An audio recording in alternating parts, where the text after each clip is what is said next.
Welcome to my channel S K knowledge class. आज की इस वीडियो में आपको बताऊंगा दो गोले का आयतन का अनुपात दिया हुआ है, उससे इसका क्षेत्रफलों का अनुपात कैसे ज्ञात करना है। ठीक ना, तो वीडियो को पूरा लास्ट तक देखिएगा। सवाल कर रहा है दो गोलों के आयतनों का अनुपात 125:27 है, तो इनके पृष्ठीय क्षेत्रफलों का अनुपात होगा। ठीक ना, ज़्यादातर ऑब्जेक्टिव में यह सब सवाल पूछा जाता है, तो ध्यान से आपको देखना है। देखिए एक गोला है, ठीक ना, तो गोला जो है इसका आयतन दिया हमें, एगो गोला ई है, एगो गोला ई है। इसका त्रिज्या यहाँ से यहाँ तक होता है, त्रिज्या। ठीक ना, तो इसे हम लोग बड़ी आर मान लेते हैं, इसे छोटी आर मान लेते हैं, क्योंकि दो गोला है तो दोनों का त्रिज्या, इसका त्रिज्या छोटी आर हो गया, इसका त्रिज्या बड़ी आर हो गया। ठीक ना, ये होता है यहाँ से यहाँ तक क्या होता है, त्रिज्या, याद रखिएगा। अब देखिए गोले का आयतन निकालिए या पृष्ठ क्षेत्रफल निकालिए, त्रिज्या मालूम होना चाहिए। त्रिज्या मालूम होगा तभी आप निकाल सकते हैं। तो गोले का जो आयतन दिया है, आयतन का अनुपात दोनों का, एगो का दिया है 125, एगो का दिया है 27। इस आयतन से पहले हमें क्या करना है, इसका त्रिज्या मालूम कर लेंगे। जब त्रिज्या निकल जाएगा तो पृष्ठ क्षेत्रफल भी निकाल लेंगे। तो लिखेंगे पहले, देखिए गोले का आयतन क्या होता है। देखिए गोले का आयतन गोले का आयतन का जो सूत्र होता है वह होता है 4/3 पाई आर क्यूब, यह सूत्र होता है। ठीक है ना, तो लिखें, यहाँ दिया हमें क्या, गोले के आयतनों का अनुपात, गोले का आयतनों का अनुपात दिया है। तो लिखेंगे गोले के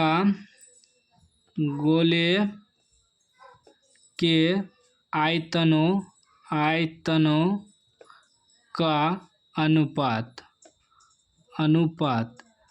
ठीक ना, कितना दिया है, दिया हमें 125:27, 125:27 लिख दिए।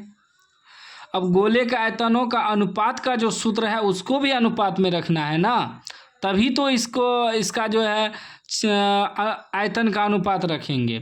तो गोले के आयतनों का अनुपात कितना होता है, सूत्र होता है 4/3 पाई आर क्यूब। तो 4/3 पाई आर क्यूब, तो एगो का देंगे बड़ी आर क्यूब। ठीक ना, क्योंकि इस सूत्र जो है दोनों में लागू होगा, तो हम तो त्रिज्या अलग अलग माने हैं, एगो को बड़ी आर, एगो को छोटी आर।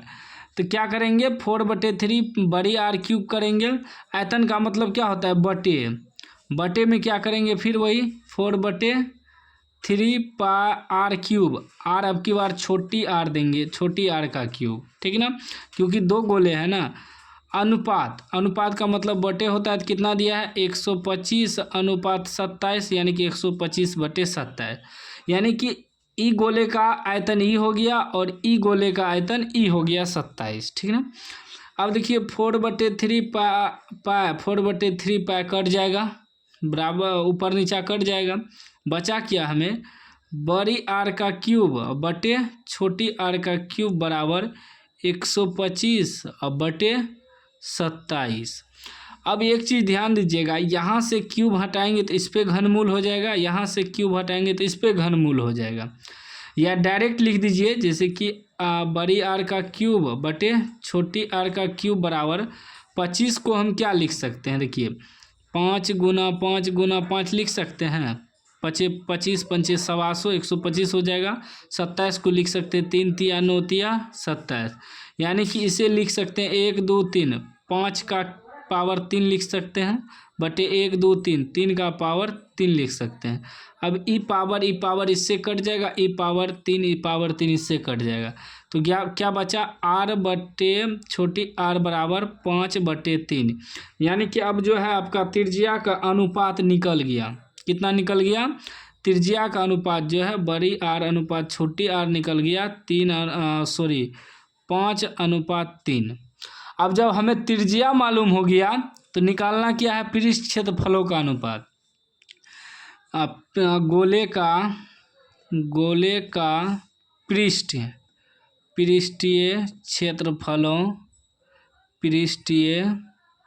पृष्ठीय क्षेत्रफलों का अनुपात। तो क्या हो जाएगा, क्या लिखेंगे, ई गोले का पृष्ठ क्षेत्रफल। पहले देखिए पृष्ठ क्षेत्रफल का जो सूत्र होता है वह होता है 4πr²। तो पाई यहाँ बड़ी आर त्रिज्या है तो बड़ी r² देंगे बटे, अनुपात है ना, तो बटे 4πr²। आर की जगह छोटी आर का स्क्वायर देंगे क्योंकि एगो का त्रिज्या छोटी आर है, ठीक ना।